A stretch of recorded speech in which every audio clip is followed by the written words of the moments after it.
Small and medium-sized businesses are the backbone of our economy. Hi, welcome to the Backbone. I'm Dave Hatt, and today I've got Ross Dunn with me from Stepforth Marketing. Ross is an SEO expert and an online marketing expert, and I thought it'd be really cool to speak with somebody in the tech industry. I've been speaking with people through the Backbone podcast COVID series, mostly brick and mortar type businesses, and I really wanted to chat with Ross. He's got his own very successful podcast, and I wanted to chat with him about podcasting in this time and also his business. So, hey, Ross, welcome. Thanks, man. Nice to see you again. It's been a long time. Nice to see you too. So how are things? Maybe you could just kind of let me have it in terms of what's going on with your business. Has it been a drop? Has it been the same? Yeah, it's been a drop. It has been a gradual drop. You know, being entrepreneurs, our worst case comes to mind, where it's like, you're just going to get avalanche of calls the next day, but it hasn't been. It's been kind of a trickle. But yeah, we've lost about 60% of our business, but they're all on pause. They're actually not leaving per se. So I feel that's very positive. As soon as things turn around, I'm sure they'll be back. Majority of them anyway, because they're fairly big businesses. But you know, when their own clients can't pay, they can't pay us. Yeah, it's definitely that. We've heard this on more than one occasion. It's the trickle up effect, right? So, I mean, so it winds up impacting people on multiple levels. So now, most of your clients, are they Canadian or local or? It's a good question. I keep having to evaluate that every couple months. It changes dramatically. We have Australia, we have UK, we have. I would say the bulk of it is American and Canadian, but 30-30 there. The rest of it abroad. But this is unique. Like usually we're very protected because we do small and medium-sized businesses and the odd large business, but mostly small, medium. And because we're so spread out, usually economic concerns we can ride through just about anything. There's no riding through this. I mean, this is yeah, it's pretty catastrophic, that's for sure. Maybe you could explain a little bit about what it is that you do. I mean, you hear, you know, for those of us that are, you know, I have a little bit of knowledge about technology, enough to, you know, do a podcast, but clearly I have somebody else editing it, so my technical skills are limited.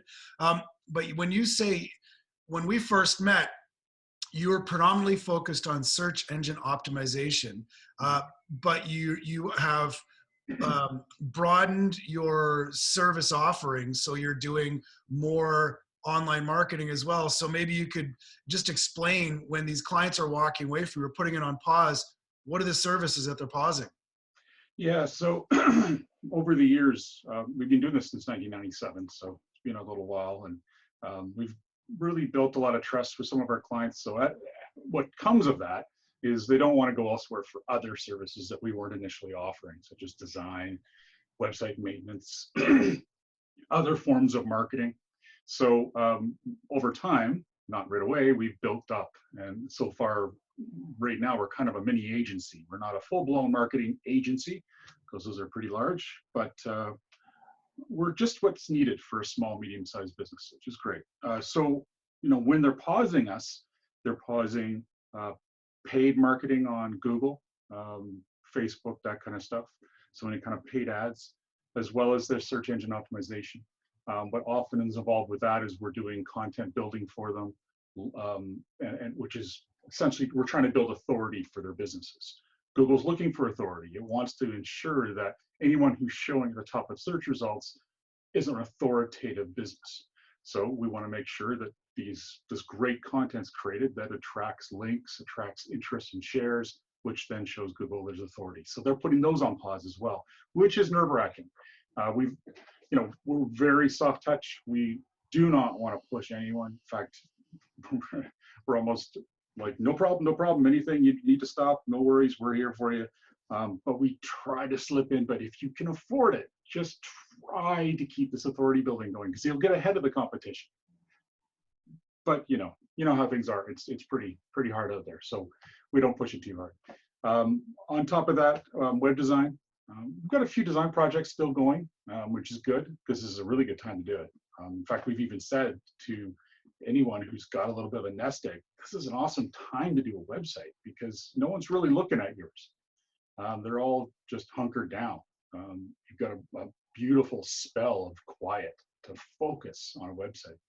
So we've got a few of those going on, and otherwise some of those have gone on pause as well. Yeah, that I've been speaking with other business owners, and certainly it's a common theme that people are looking at this.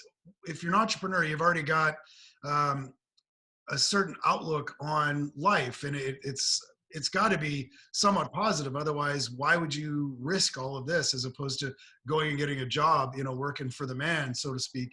But in this particular moment, there are opportunities. Like, we're doing renovations here. We've launched this podcast network. And then so with you, it makes sense. If say a new company like ours was to work with you, what could you do with a new, say, podcast network? What would you be able to do? What are some of the services you'd be able to offer? And I'm assuming you'd have the opportunity to ramp up the level of service as business increases. Oh, yeah. Yeah, we'd always, that's one of the things we do that's probably a little unique. I assume it's unique. There's a lot of packages out there for us. When we're offering services to clients, we're talking to them or prospects, we're custom packaging it, and we're saying, okay, what, we know you've got these lofty expectations, and hey, we get it. We all want those results. What can we start with and build our way up? And based on that, we can lower your budget a bit. So, where we can fit your budget at this stage and work your way up. So something like the podcast network, that's a little trickier because it's a matter of ensuring, optimization is going to be everything for a podcast network. You're going to want to ensure that there's great transcripts of every piece of, or every podcast. That transcription is beautifully indexed by Google, and they'll connect the dots, and that podcast will suddenly get a little more exposure that way. So a lot of it will be groundwork initially. After that, it's, of course, the dissemination of the podcast throughout various networks. You can use Libsyn, which is a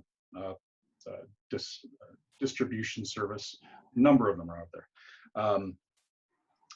After that, it's a matter of creating content sometimes around, if you really want to push a podcast, create a content plan to push your series, let's say, of a particular, you're doing a series in this podcast, and make it sort of a theme.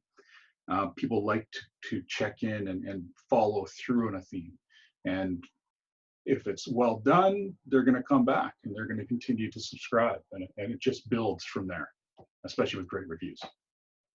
Yeah, I get it. What about in terms of, say you've got a bricks and mortar Main Street style business, and these are the businesses that are being hammered the most. And I've noticed through my Instagram feed, I'm getting paid ads from a local food truck, and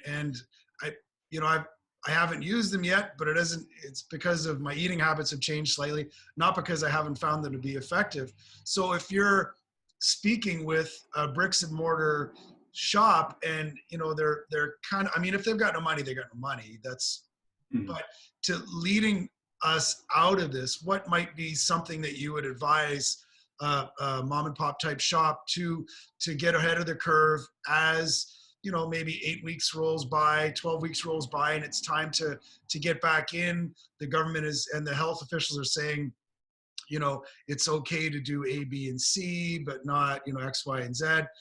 What are some of the things that you might look at to help a business reacquire their customer base, reconnect with their customer base? What are your thoughts?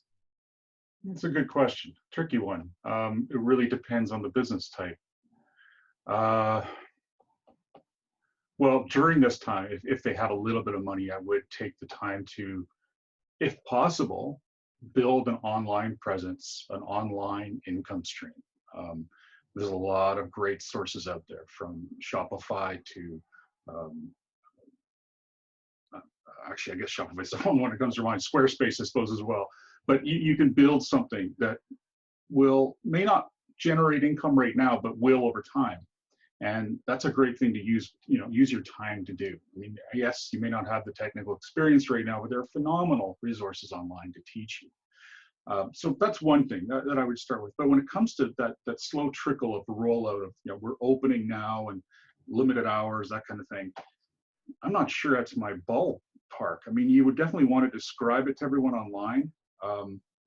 Be very open about what's happening. If you've created an email list, unfortunately, a lot of businesses haven't done this, but created a client list of some sort that you can contact people with, that would be immensely valuable right now. You can tell them what's going on. You can tell them that you're going to have a customer appreciation sale on this date, or this. We'll let you know as soon as we're allowed to open. We're going to have one. We'll have a trickle in with social distancing and stuff, as we probably know. We're going to be doing that for a while, likely. And just be really, really open about it. Google My Business is an important place to be as well. If you don't already have your Google My Business profile, you need to get that set up. If you've got it set up, then use your COVID alert to tell people. There's a special Google post called COVID alert to announce what's going on with your business right now, and then change it as things go on. We're planning these great customer appreciation events, or we're going to have this great sale, or these are the hours. Simply that's a simple thing as well. What's going on and when we're open. We're not going anywhere, but we do need your help. Consider not going to Amazon. Consider buying through us. And that's actually a benefit right now. Amazon 1 month plus delivery rates right now. Businesses can really take advantage of that. Most people, I admit, I'm one of them, is a bit hooked on that immediacy of getting a package, but that's not happening with Amazon right now. So they're losing out. They're focused on other stuff, while people could be leveraging that with their own businesses and having faster turnaround. They get a lot more sales right now. Now, if a company was interested in hiring your company, obviously they could start off, as you mentioned, with a website design, but you could step in and help develop a plan.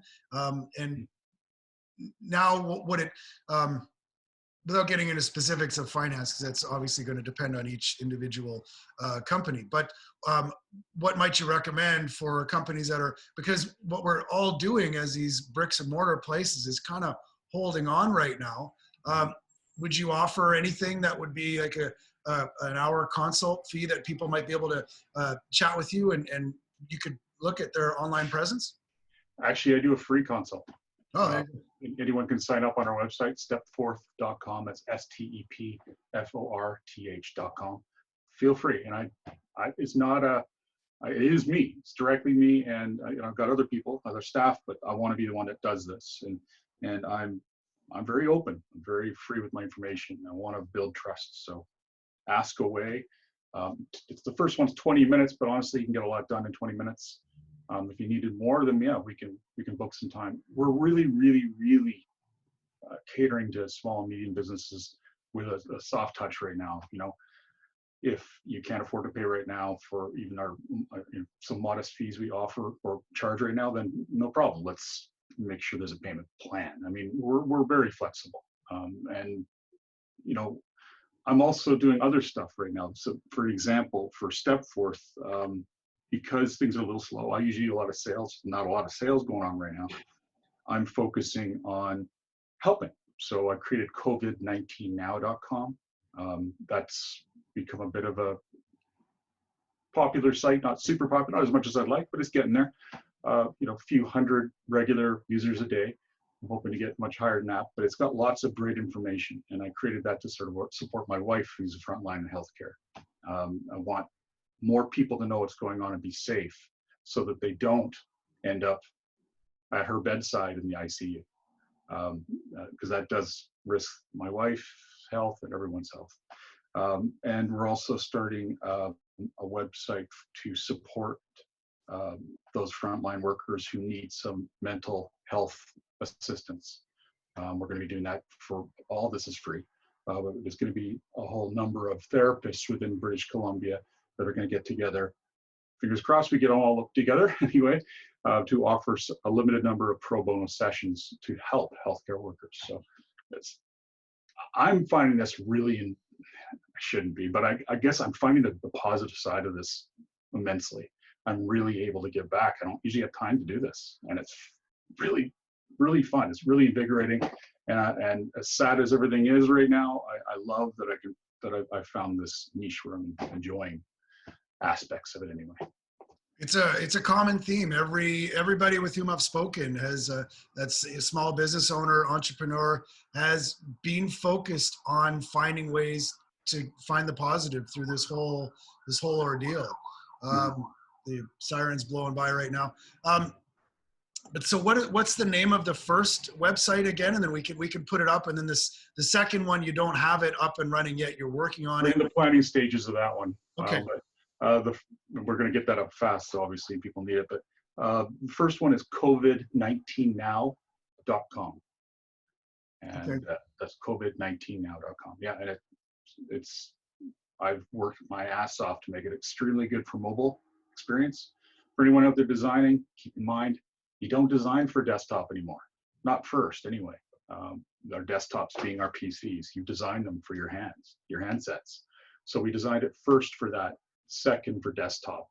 And I had a lot of fun with that. I don't get to design very often. I've got my designer's team, but I got to do this myself, and I just had a blast relearning all this stuff. Because, you know, as an entrepreneur, we get sucked into all the daily grind of administration, stuff we really don't like, where we got going, learning, and really experiencing new stuff and expanding our mind. And I've had a blast creating that. So, yeah. Good. Well, it sounds great. I'm definitely going to check it out. And we'll have a link through this podcast at the bottom, certainly at YouTube, and we're in the process of creating our website, so we'll have it there as well. Great. That sounds really good. And we'll keep people posted on the other website for the mental health. I think that's a fabulous idea. One of the things I have been doing is trying to connect helpful people out there. We just did a two-part task force special for the accounting side of things. So, you know, Oh, wow. programs that small businesses can apply for through the Government of Canada. So that was with a local accounting firm, NKPG. So we've got all that is in the process of being cut together. But this has been great, Ross. Thank you very much. I appreciate your time. That's a lot of fun. Anytime. All right. Thanks. Take care, Ross. We'll talk to you later. Take care. Ciao.